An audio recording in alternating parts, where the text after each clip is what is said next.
चलिए, आज की इस वीडियो में हम कितने प्रश्न करूं खंड काव्य में चित्रित समस्याओं के ऊपर प्रकाश डालने वाले हैं। कितने प्रश्न करूं यह खंड काव्य ममता कालिया जी द्वारा लिखित है और कितने प्रश्न करूं यह खंड काव्य रामायण कालीन कथा के ऊपर आधारित है। अब रामायण कालीन कथा के ऊपर आधारित बहुत सारी कथाएं, बहुत सारी कविताएं या बहुत सारी विधाओं में आपको लेखन जो है देखने को मिलेगा, महाकाव्य मिलेगा। लेकिन ये जो है खंड काव्य रामायण कालीन होते हुए भी आधुनिक कालीन समस्याओं के ऊपर जो है चिंतन करता हुआ नजर आता है, क्योंकि केवल राम की कथा बताना, राम सीता की कथा बताना इस खंड काव्य का उद्देश्य जो है कदापि नहीं है। तो इस खंड काव्य के अंतर्गत जो है विभिन्न प्रश्नों को वाणी जो है ममता कालिया ने दी है। तो कौन सी समस्याओं का चित्रण इस खंड काव्य में आया है? तो पहली समस्या है विवाह की। अब देखिए कि प्राचीन काल में क्या होता था कि विवाह की प्रथा जो है, यानी स्वयंवर की प्रथा होती थी। विवाह की स्वयंवर की प्रथा, जैसे सीता स्वयंवर इस खंड काव्य में चित्रित किया गया है, जिसमें सीता के पिताजी द्वारा जो है स्वयंवर का आयोजन किया जाता है और उसमें जो भी शर्त रखी जाती है और जो भी राजा उसे पूरा करता है उसके गले में जो है वरमाला जो है वह वधु जो है डालते हैं। तो यहाँ पर सीता ने राम के गले में वरमाला जो है डाली है। तो यहाँ पर एक बात तो पहले आती है कि यहाँ पर कोई भी समाज, कोई भी जाति जो है पहले विवाह से पहले स्त्री के विचारों के बारे में या उसे क्या चाहिए इसके बारे में जो है यहाँ पर कोई भी बात करता हुआ जो है दिखाई नहीं देता है, क्योंकि स्त्री की इच्छाओं के को दबाने का काम जो है सदियों से लेकर आज तक। अब यहाँ पर तो स्वयंवर का वर्णन है, आज भी हम आप देख सकते हैं कि विवाह की जब भी बात चलती है तब जिस तरह से हम किसी लड़के के बारे में उसको क्या चाहिए उसके बारे में सारी जानकारी हासिल कर लेते हैं, उसके बारे में हम मन में कोई भी शंका नहीं रखते। लेकिन जब भी लड़की की बात आती है तो लड़की के बारे में जब भी हम सोचते हैं तो उसके बारे में उसे क्या चाहिए, उसे वह वर अच्छा लगता है या नहीं है, तो ये बातें तो वहाँ पर जो है कोई देखता भी नहीं है। तो ये बहुत बुरी समस्या है और ये बुरी प्रथा जो है हमारे समाज में जो है चित्रित होती हुई दिखाई देती। तो सामान्य स्त्री के जीवन में कई समस्या, तो विवाह करके भी मायके में चले जाने के बाद वहाँ क्या क्या होगा या ससुराल में क्या होगा, तो ये बातें जो है यानी सॉरी विवाह के बाद ससुराल में जाने के बाद वहाँ के लोग कैसे हो, तो ये सारी बातें जो है यहाँ पर ममता कालीन जो है चित्रित की हुई है और एक समस्या के रूप में इसको प्रस्तुत करने की कोशिश जो है की हुई है। उसके बाद जो आती है वनवास की समस्या। वनवास, अब वनवास की समस्या देखिए कि वनवास की समस्या क्या है कि जब राम को जो है वनवास दिया गया तो कैकेयी के कारण राम को वनवास मिल जाता है। तो सीता यदि चाहती तो वह महलों में रहकर महलों का सुख भोगते हुए वहां पर अपना जो है सुखी जीवन जी सकती थी। लेकिन सीता ने ऐसा किया है क्या? तो सीता ने ऐसा नहीं किया। तो सीता ने क्या किया? वह अपने सारे सुखों को त्याग कर जो है पति राम के साथ जो है वन में जाने के लिए तैयार हो जाती है। तो ये बात भी यहाँ पर देखने लगे कि एक स्त्री जो है अपने पूरा जीवन, अपना पूरा चरित्र जो है अपने पति के ऊपर न्यौछावर कर देती है, लेकिन उसके बदले में उसे क्या मिलता है, तो ये बात तो अलग ही है। तो यहाँ पर वनवास की बात जो है यहाँ पर चित्रित की हुई हमें दिखाई देती है। उसके बाद अपहरण की समस्या। तो अपहरण की समस्या जब भी हम देखते हैं तो अपहरण की समस्या के बारे में जब भी चर्चा की जाए तो हमें मालूम है कि रावण ने सीता मैया को उठाकर जो है लंका में लेकर चले गए, तो हमें इतना मालूम है। लेकिन ममता काली ने जो ये दृश्य यहाँ पर प्रस्तुत किया है तो ये एक समस्या के रूप में इसको प्रस्तुत किया गया है, क्योंकि देखिए कि सदियों से लेकर जैसे रावण ने सीता को उठाकर लेकर चले गए, वह केवल उनकी दृष्टि कैसी थी, एक सीता को एक वस्तु के रूप में उन्होंने देखा था। स्त्री मन के बारे में उसने भी कभी भी थोड़ी सी भी बात सोची नहीं हुई थी। ठीक है, तो आज भी वैसी ही समस्या है। आज भी स्त्री के ऊपर कितने सारे अन्याय अत्याचार होते हुए हमें दिखाई देते हैं। समाचार पत्रों में तो आए दिन ऐसी घटनाएं जो है, ऐसी शर्मनाक घटनाएं हमारे समाज में जो घटित हो रही है उसको पढ़ते हुए जो है हमारे दिल में जैसे एक आग सी उत्पन्न हो जाती है कि क्या ऐसी घटनाएं आज भी समाज में उत्पन्न हो रही है, और क्या आज हम खुद को एक आधुनिक जाति के लोग जो है हम आधुनिक है ऐसा सोचते हैं। तो ये क्या वास्तव में हम आधुनिक है? तो इसके बारे में भी हमारे मन में जो है शंका जो है उत्पन्न हो जाती है। तो उसके साथ साथ इन्होंने क्या किया है कि इसके साथ साथ उन्होंने जो है स्त्रीय देह रक्षा की समस्या को भी चित्रित करने की काम जो है किया है। स्त्री देह रक्षा, स्त्रीय देह रक्षा, तो स्क्रीन पर आप देख सकते हैं। तो स्त्री देह रक्षा, तो स्त्री के जीवन में प्राचीन काल से आज तक जो है रक्षा संबंधी जो है बातें जो है बहुत सारी बातें जो है हमें देखने को मिलती है, क्योंकि उसके ऊपर बहुत सारे अन्य अत्याचार होते आए हैं समाज की ओर से, पुरुष प्रधान समाज व्यवस्था की ओर से। तो ये बातें जो है यहाँ पर एक समस्या के रूप में चित्रित की गई है कि उसे किस रूप में हम देखते हैं, कि एक स्त्री मन के रूप में उसकी तरफ देखते हैं, एक इंसानी के तौर पर हम उसे देखते हैं, या केवल एक उपभोग के तौर पर देखते हैं। तो आज हम उसे केवल उपभोग के तौर पर देखते हैं। तो प्राचीन काल से लेकर लेकर आज तक, आज भी जैसे उस समय में रावण जो है उनको उठा कर लेकर चला गया था, उनकी भी दृष्टि जो है अलग रूप में थी। आज भी देखिए स्त्रियों के ऊपर अन्याय अत्याचार जो भी होते हैं, तो वह भी एक समस्या ही है। तो स्त्री को एक उपभोग की वस्तु मानना, ये भी एक समस्या की रूप में चित्रित करने का काम जो है हमारे सामने ममता कालियानी जी ने किया हुआ दिखाई देता है। उसके बाद संदेह की समस्या, संदेह की समस्या, तो देखिए कि जब भी स्त्री किसी से बात करती है, किसी से बोलती है, कहीं पर जाती है, तो हर एंगल से उसके ऊपर जो है लोग चर्चा करते हुए दिखाई देती है कि वह कैसे चलती है, कैसे बोलती है, क्या पहनती है।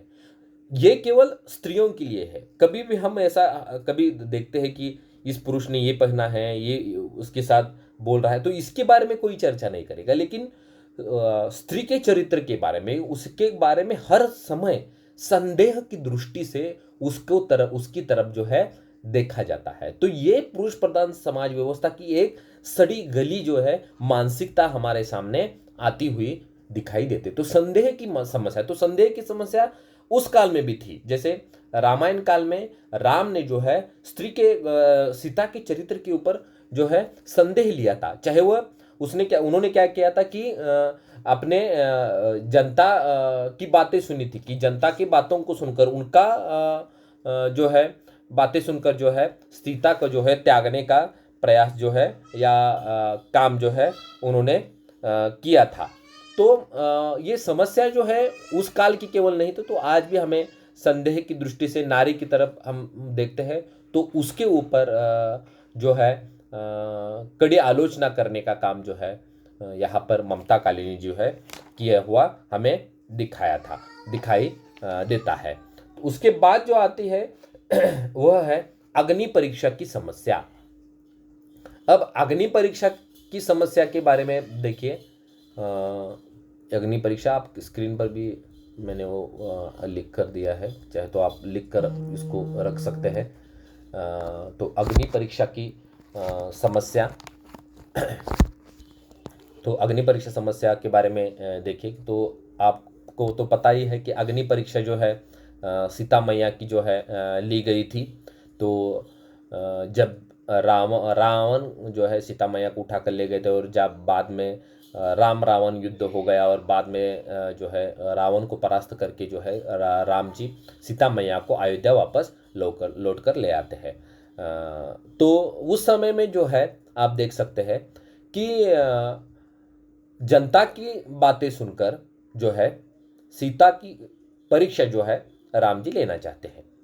तो सीता की परीक्षा ली जाती है और वह अग्नि में प्रवेश जो है कर लेती है। अब यहां पर देखिए कि जब वनवास के लिए गए थे तो दोनों भी गए थे, दोनों भी एक दूसरे से अलग थे, राम अलग थे, सीता अलग थी। लेकिन वहां पर परीक्षा केवल किसकी हो रही है? देखिए यहाँ पर ममता कालिंदी हमें बताना क्या चाहते हैं कि किस तरह से नारी को हर तरफ से शिकंजे में जकड़ा जाता है, उसके हर बार उसके चरित्र के ऊपर कीचड़ उछाले जाते हैं। तो ये दृष्टि जो है हमारे देने का काम जो है यहाँ पर किसने किया है? तो ममता कालिंदी ने किया है। तो अग्नि परीक्षा जो है सीता की ली जाती है, लेकिन राम जी की तो नहीं ली जाती। तो ये अग्नि परीक्षा की समस्या के रूप में जो है यहाँ पर चित्रित करने का काम जो है ममता कालिंदी ने किया हुआ हमें दिखाई देता है। जैसे वहां पर सीता का आत्मालाप हमें दिखाई देता है, जैसे तुम लोकपाल जन रक्षण पर हित के तुम ही प्रहरी, तुम लोकपाल जन रक्षक पर हित के तुम ही प्रहरी, मेरा कल्याण न सोचा जन निंदा की ही सोची। यानी यहाँ पर एक बात और है कि जब भी समाज की बात आती है तो समाज क्या करता है कि समाज जो है केवल जन निंदा के बारे में, या कोई व्यक्ति जो है जन निंदा के बारे में सोचता है, अपनी पत्नी के बारे में, एक नारी के हृदय में क्या चल रहा है, उसके मन में क्या चल रहा है, उसके बारे में वह कभी नहीं सोचता है। उसकी इच्छाएं क्या है, उसकी आकांक्षा क्या है, उसकी अपेक्षा क्या है, उसके बारे में तो वह कभी भी नहीं सोचता हुआ हमें दिखाई देता है। तो यह अग्नि परीक्षा की समस्या के रूप में जो यहाँ पर चित्रित की गई है। उसके बाद आती है निर्वासन की समस्या। अब निर्वासन की समस्या क्या है? देखिए कि निर्वासन की समस्या आज भी हमें समाज में दिखाई देती है कि किसी भी निर्वासन माने दूर रखना, यानी अपने से दूर रखना, इसे निर्वासन कहा जाता है। तो आज भी देखिए कि किसी भी स्त्री के चरित्र के ऊपर जब भी शंका ली जाती है, जब भी संदेह लिया जाता है, तो उसको अपने से दूर किया जाता है। कई कई बार तो तलाक भी दिया जाता है। कई कई बार ऐसी घटनाएं जो है समाज में एक नारी को बदनाम करने के लिए फैलाई भी जाती है, उसको बदनाम किया जाता है, उसका पति उसको छोड़ देता है। तो यहाँ पर निर्वासन की भी समस्या आई है। राम ने क्या किया था? अग्नि परीक्षा तो सीता की ले ली, लेकिन फिर भी उनका मन नहीं भरा। तो उन्होंने क्या किया कि सीता को छोड़ने की बात की। तो सीता शुद्ध होकर भी राम ने उसे अपनों से दूर रखा। सीता वाल्मीकि के आश्रम में रहने लगी, वहां उसने लव कुश जैसे मनस्वी बालकों को जन्म दिया।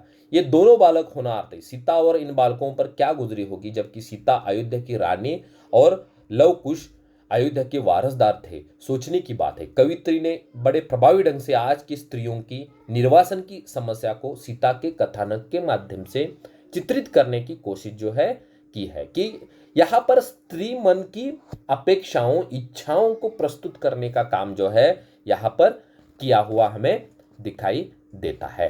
तो अब तक हमने विवाह की समस्या देखी।